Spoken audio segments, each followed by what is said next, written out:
Okay, hey, aloha and good morning, caregivers. Welcome. This webinar is presented by Give Me a Break, which of course is a nonprofit organization that's caring for caregivers just like you.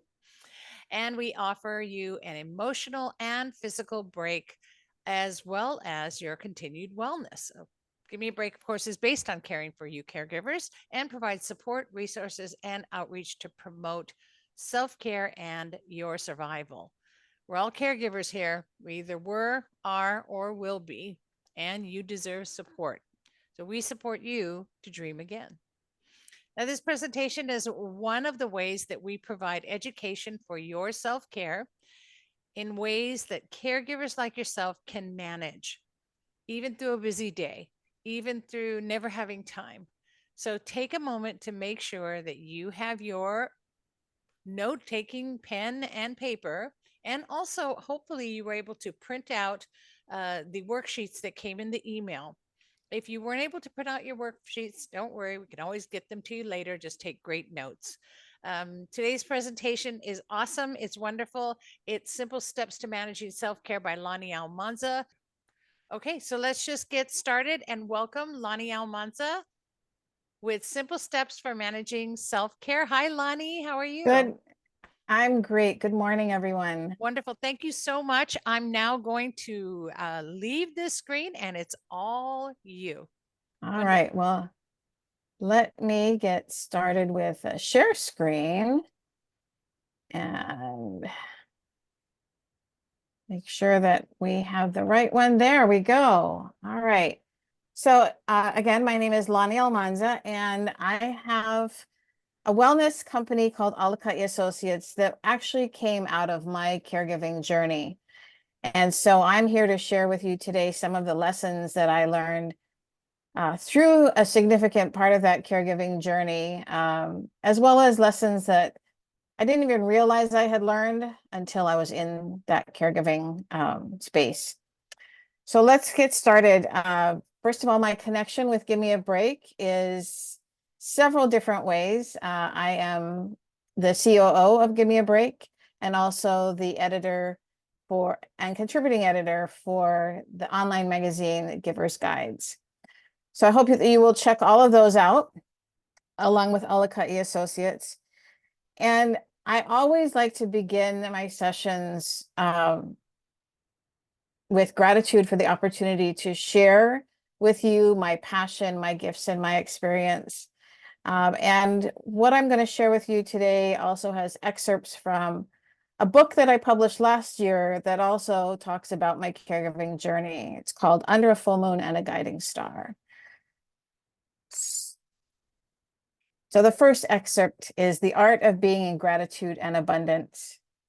I came to an awareness that abundance comes in many forms, and we have to train ourselves to notice it. Somewhere along my path, I became keenly aware of how expressing gratitude on a daily basis could alter the journey ahead in a positive way. Practice and fortitude brings us into being with gratitude and abundance. It paves the path with smooth stones that would protect us from falling. My daily prayer has become, I am grateful for the abundance I have received. I am grateful for the abundance I am about to receive. And I am grateful for the abundance I am able to share. That daily practice is part of the art of being. I've also had the privilege of being born and raised in Hawaii. I thank the universe for sending my parents from Nebraska, of all places, to Hawaii so that it could be part of my being. And so the next excerpt, again, is I was blessed that the universe, God, source, creator, guided my parents from Nebraska to Hawaii so that I can call it my home. Hawaii is a special place because of aloha. And the aloha defined by Pilahi Paki is A is for akahai, meaning kindness to be expressed with a feeling of tenderness. L for lokahi, meaning unity to be expressed with a feeling of harmony. O for olu olu, meaning agreeable to be expressed with a feeling of pleasantness. H for ha'a, meaning humility, to be expressed with a feeling of modesty. And ahonui, meaning patience, to be applied with perseverance. That one really applies here. And to truly live aloha, you must employ all 5 components. One does not exist without the others. The connections of aloha in my life have unfolded throughout my journey. So almost 20 years ago was when I faced one of the biggest challenges of my caregiving journey. And that was when my youngest son, Jacob, was diagnosed with brain cancer.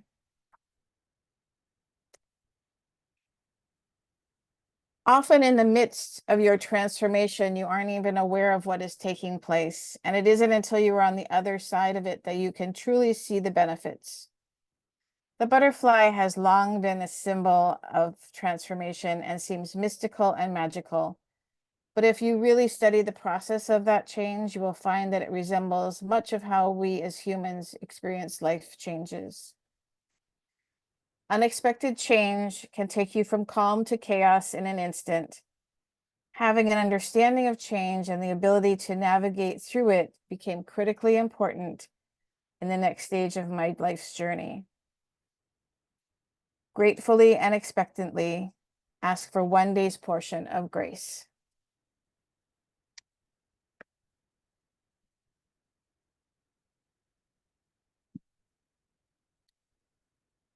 So I like to look at life in this way. You have a cup. Life is good. And whether you see it as half full or half empty is your choice. But I just want to remind you to be grateful that you have a cup, that you have a life. One of the first big lessons that I learned in my caregiving journey was about the breath and breathing. It's the first thing we come into the world with, and it's the last thing we leave with. And here's how I really learned to breathe.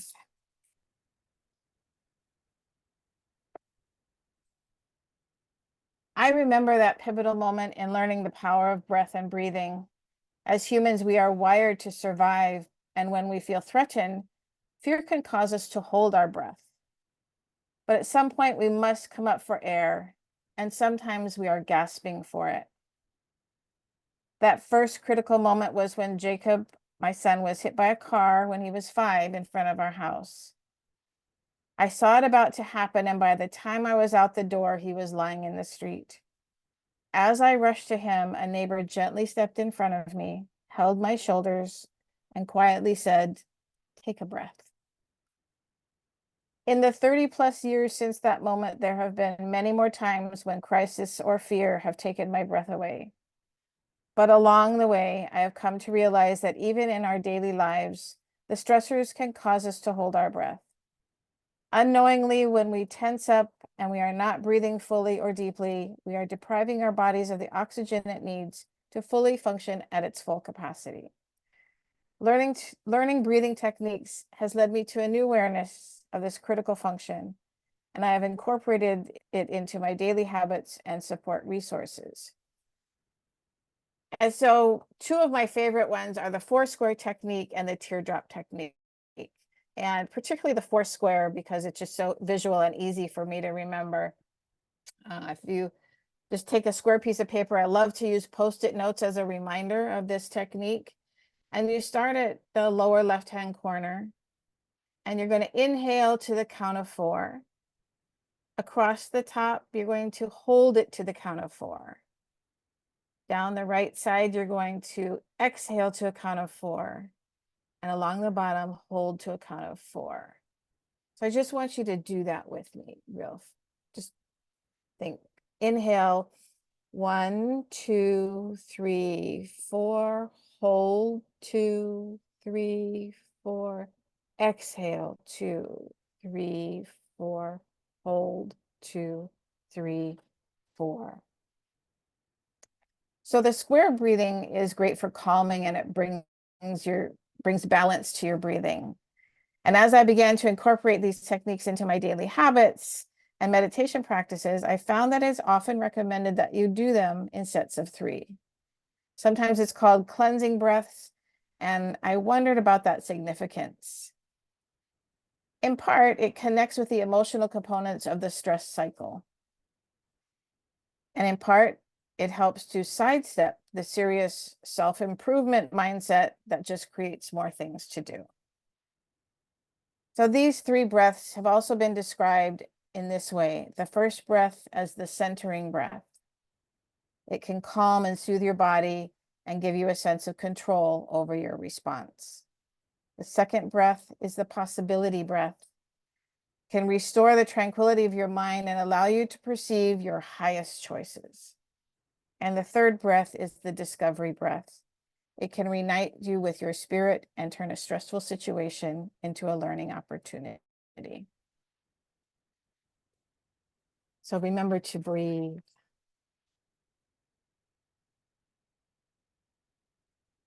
The next one is one that we hear all the time, a reminder to stay healthy, eat healthy, exercise regularly, get more rest. We hear it over and over, and sometimes it just goes to the back of our mind. It's like, yes, I know that. But here's 2 things that I want you to think about. 2 things that most humans are doing that impacts their health, and they aren't even paying attention to it. One is being dehydrated, and the other is sleep deprived. Both of those impact our ability to think and operate with focus and clarity. So I encourage you to drink more water and get more sleep. Above all, besides the eating healthy, exercising regularly, and getting rest, get more water, drink more water, and get more sleep. This one, balance your time. I want to first dispel the myth that balance means equal. It means quality. Well, let me share something with you.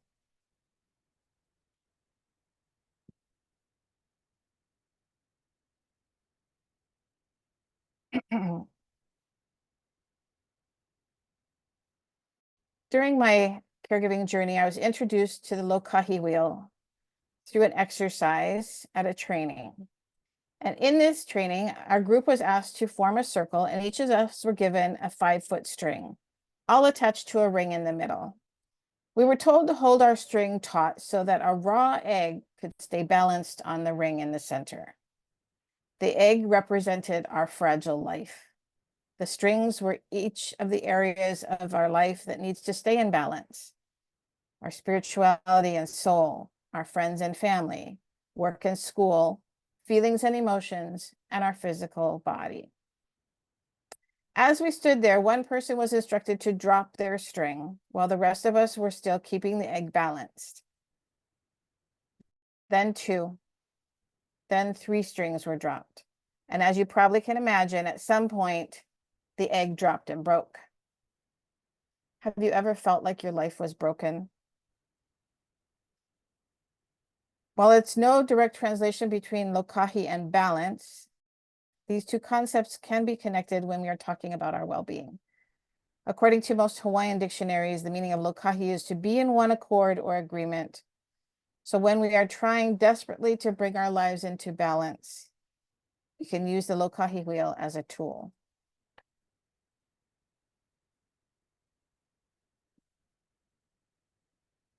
Next, I want you to take 10. Step away, take a walk, read a book, make a sign that says, be back in 10. If the stores can do it, so can you. If that's what you need to take a bathroom break, do it. But when you take 10, I want you to return to those 3 deep breaths. Again, using your four square technique as a reminder. Put that little Post-it note on your bathroom mirror so when you walk in there, you remember, breathe.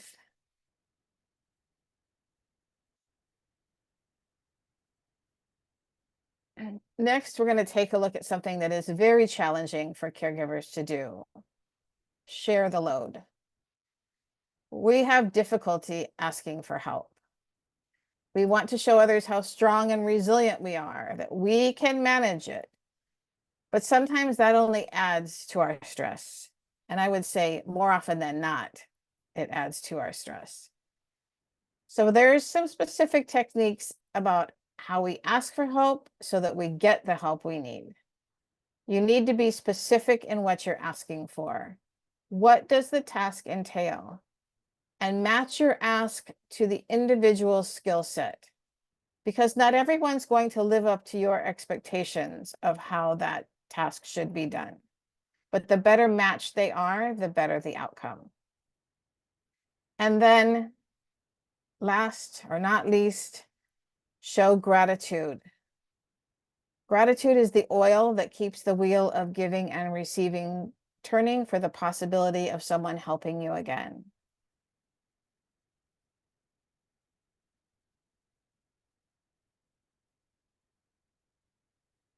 Next is one of my favorite self-care and stress management techniques, or I call it my lifeboat theory. And if I was presenting this in person, I would hand each of you a lifesaver candy for this moment. And here's our next excerpt. Out in the middle of the ocean on stormy seas, that's how I felt during our journey with Jacob's cancer. Sometimes feeling like my ship was about to sink and looking for someone to keep me afloat. That's where I developed my lifeboat theory. Most of us are familiar with what a lifeboat is and how it's used. You know, women and children first, and always one person in the boat who guides everyone else to safety. Many times in the midst of life storms, we rely on that one person, sometimes more, to keep us afloat. Who is in your lifeboat? Think of 5 people, the ones you can count on one hand. Those friends who, even though you may live miles or even countries apart, are still there for you when you need a lifeline at 3 a.m. When you are knee-deep in a river and still dying of thirst. Throughout my life, I've become more mindful and appreciative of those lifesavers.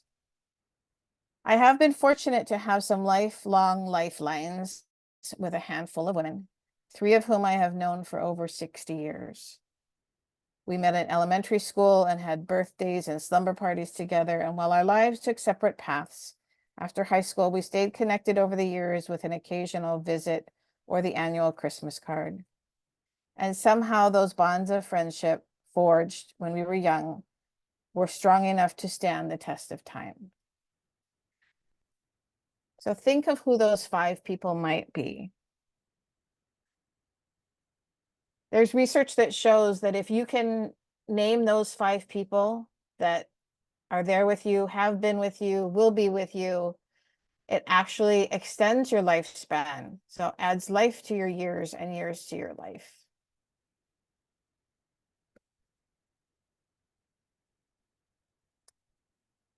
Next, I'm going to talk about thinking positive. And this is not just putting on the rose-colored glasses and having all the platitudes that sound nice. It really is about changing your mindset. That our attitude as we start each day can really change how we experience the day. And so this next one is, let's see, where'd it go? It's called The Principles of Attitudinal Healing. And I like to read this regularly to remind me about how I choose my attitude. It's our choice, like I said, whether we look at the cup half full or half empty is our choice. So the principles of attitudinal healing begins with the essence of our being is love. Health is inner peace, and healing is letting go of fear. Giving and receiving are the same. We can let go of the past and of the future. Now is the only time there is, and each instant is forgiving. We can learn to love ourselves and others by forgiving rather than judging. We can become love finders rather than fault finders. We can choose and direct ourselves to be peaceful inside, regardless of what's happening outside. We are students and teachers to each other. we can focus on the whole of life rather than the fragments. Since love is eternal, death need not be viewed as fearful. And we can perceive ourselves and others as either extending love or giving a call for help. So where and how can you apply these principles in your life today? The next lesson I learned is about motivating others. And we think we know how to do that. We tell people good job, or that was great. But I really learned the power of praise from one particular individual that I met and worked with. She became one of my mentors. And she was one of the most positive and uplifting individuals I have ever encountered. And you couldn't help but be impacted by her energy. And she's the one who introduced me to the power of praise and how it is the foundation of building trust in relationships. You can catch someone doing good. You can encourage the right behavior, and without criticizing any errors, guide and coach them in the right direction. Praise is the truest and most honest form. In its honest form is what makes a lasting impression and is most valued by those who receive it. There are some specific techniques for giving that kind of meaningful praise. First, it must be immediate. Don't wait. Second, it must be specific. Tell the person how their actions or efforts had or will have a positive effect on you or others or the organization where it took place. And finally, encourage them to do more. Help people reach their full potential by catching them doing something right. Honest praise sends some critical life messages, such as, I believe in you, I trust in you, I know you can do it, you are listened to, you are cared for, and you are important. However, there are some cautions when giving praise. Liken it to growing a flower. Don't over-fertilize or over-water. And sometimes praise needs to be pruned, because if you get too verbose, talk too much about it, it might lose its impact. And be sure you have the right gardening tools for the job. So whether it's a Post-it note or a thank you card or a handwritten letter, those still have great effects, as well as a phone call. I have kept many of the praise notes that I received from my friend, and they continue to remind me that to keep my positive focus in all my endeavors. It's not always easy, but the more we do it for others, the more it benefits us. Next is play. And not that I saved the best for last, but we all need to find what gives us joy and go there every once in a while. We need to choose our fun. It's a happy talent to know how to play, says Ralph Waldo Emerson. And so being able to share my Alaka'i lessons is where I have found my joy and purpose, and sharing them with Give Me a Break. And my fun comes when I get to spend time with my friends and my family, especially my 6 grandchildren. So think about, where do you find joy and where will you go play today?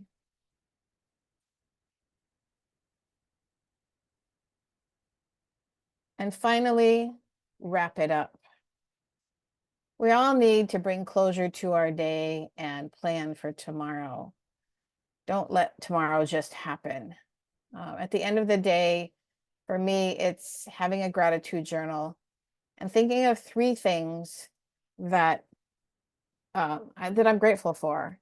And as a caregiver, I know that that can be challenging. And I remember days where my gratitude journal, sometimes days in a row, was, I'm grateful the day's over. I'm grateful I can take a hot shower. And I'm grateful I can, that I have a nice bed and pillow to sleep on. So whatever it is for you, to close your day, and then just take a few minutes for contemplating how you will begin tomorrow.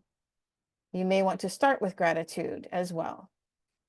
So I'm going to close with this final excerpt and it's a poem called What Will Matter by Michael Josephson. Ready or not, someday it will all come to an end. There will be no more sunrises, no minutes, hours, or days.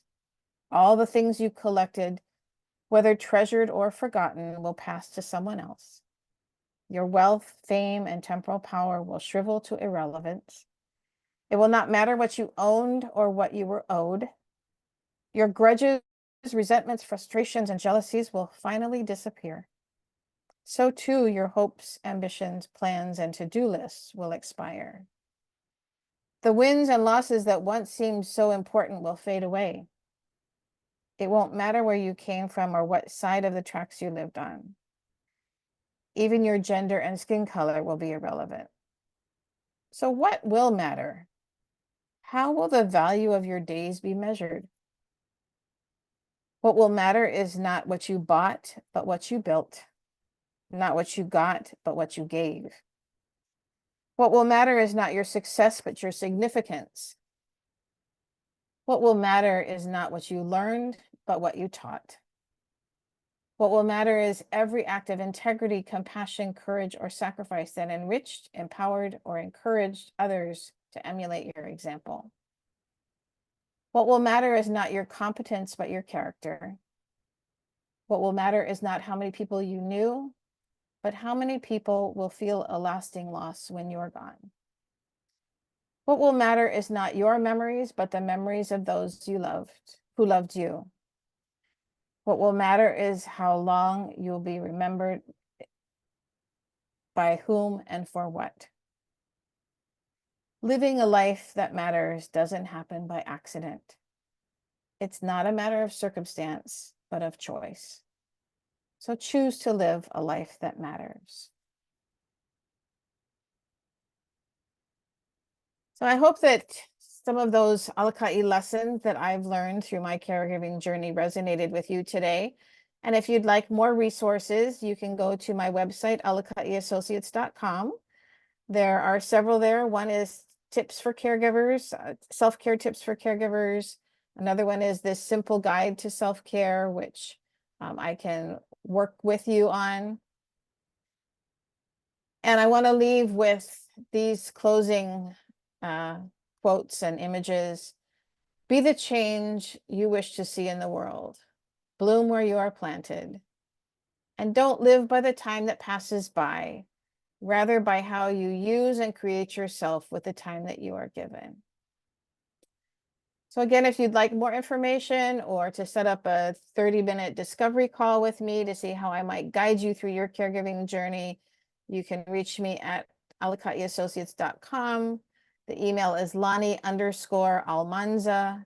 That's LANI_ALMANZA at alaka'iassociates.com. Alaka'i Associates, all one word. That's ALAKAIASSOCIATES.com. And I'm happy to answer any questions. You can email me with your questions or just check out the resources I have on the website. So again, thank you so much for joining us today. And I hope that something resonated with you on your caregiving journey. Oh, one last thing, Savvy's gonna remind me where to get the book. If you'd like the book, you can find it on my website, a link on my website. It's also on Amazon. So thank you again. Wonderful. Thank you, Lonnie. That was amazing. And that I love this. I love that it's called Simple Steps because there's also simplicity in that presentation and totally doable for caregivers, you guys. So thank you so much, Lonnie. Yeah. Really appreciate that and appreciate the time. Okay, so for the rest of you, we have one more coming. Really hope you enjoyed that. And again, if you have any questions, you got her information for her website, as well as you can always send any requests to info@gab808.org and we'll definitely connect you. Give Me a Break is right here for you. And we can connect you with a community of caregivers at our weekly support sessions, events, and even our yearly events. In fact, I'm going to share screen right now. Yeah. Yeah. So let's see if I can get that right. Here we go. Yes. We have some Um, exciting events actually move coming the up. Buzz to this one. There we go. So we actually have our caregiver day camp coming up. So for those of you who've been tuning in and watching all of the presentations so far, as a reward, we have a free caregiver day camp for caregivers coming up on June 3rd. It's a Monday. Bring your carry, bring your kids, bring anyone. It's a day in the park. And it's at Kapiolani Park. And basically, we're just going to kind of take a mindful moment, a long mindful moment from 10 to 2, really short period of time, because caregivers, I know you have lots to do. So spend the day, bring a sack lunch and a yoga mat or a beach towel, and come on down. And we're going to do some meditation and some fun things just for caregivers. So I hope you can turn up for that. And of course, we have one more presentation coming up, and that presentation will be our final, excuse me, that's what I get for not drinking water before I speak. So we have our final presentation coming up next week for our outreach and webinar series this year. In our next week, we will have the Caregiver Wellness Wheel Part 4, the final part, which is social and environmental wellness. And you'll see that right down there. And we'll have our special guest speaker, Cynthia Arnold of Let's Move LLC. She's going to help us to declutter. I know. Yeah. Trust me. We all need that one. Yeah. You don't want to see what's behind the Want to see screen. what's behind the screen, right? Pay no attention to what's behind the curtain. Yes. So absolutely, you want to tune in for that last one. That's next Saturday, the 25th. Yes, from 9:30 to 10:30. And if you've already registered, you'll be receiving a link via email. You can still go onto our website though, and you can, if you see this on our YouTube channel or on our Facebook page, by all means, just go to our website, gab808.org, and register it to get the link. That's all we need you to register for, so we can get you the link.